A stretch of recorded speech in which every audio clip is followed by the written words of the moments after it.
and it's subtitled The Law of Warfare. Now people say, but at night can for peace. What? What do you say? We're in a spiritual warfare. So when you read in the New Testament talk about spiritual warfare, the principles of that spiritual warfare are based on what you would find even in the Old Testament, like Deuteronomy chapter 20, the law of warfare. But we're going to touch on verse 10. We're going to move from verse 10 forward. Because it says, when thou comest nigh to a city to fight against it, then proclaim peace to it. When we come against a city to fight against it, because it's spiritual warfare, and we are battling on behalf of the kingdom of heaven, you know what I'm saying? The gospel, the good news of our Deqe and his father, Abba Kadus, is a spiritual warfare. So when you come against a city, spiritually speaking, a city is the aggregation of thoughts and ideas for a common purpose. You know, people come together, they come from the country or whatever, you understand, where they had more autonomy, maybe even liberty, and they're all dwelling in the city.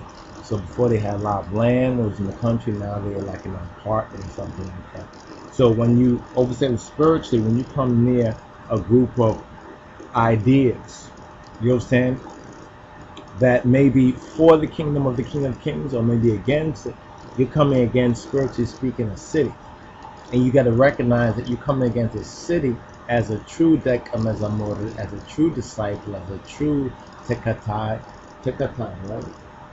Follower of Deqe Jesus Christos. You're coming against that city to fight against it.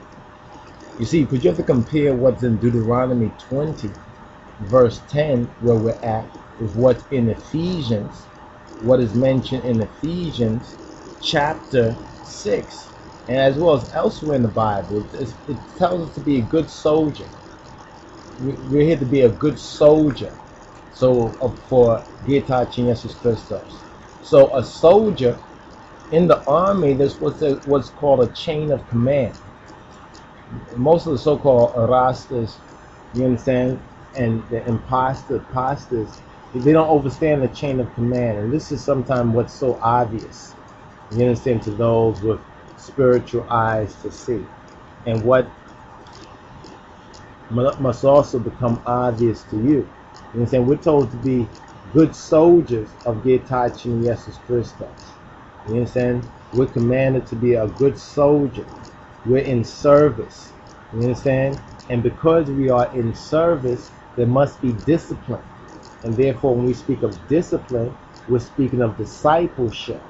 You understand? But we'll get more into that. But a reference to Ephesians chapter 6 is in order. You understand? And you can begin from around verse 10. You understand? Finally, my brethren, be strong in the Lord and in the power of his might. Put on the whole armor of God, that ye may be able to stand against the wiles of the devil. That you may be able to have the ability to stand against the wiles of the devil.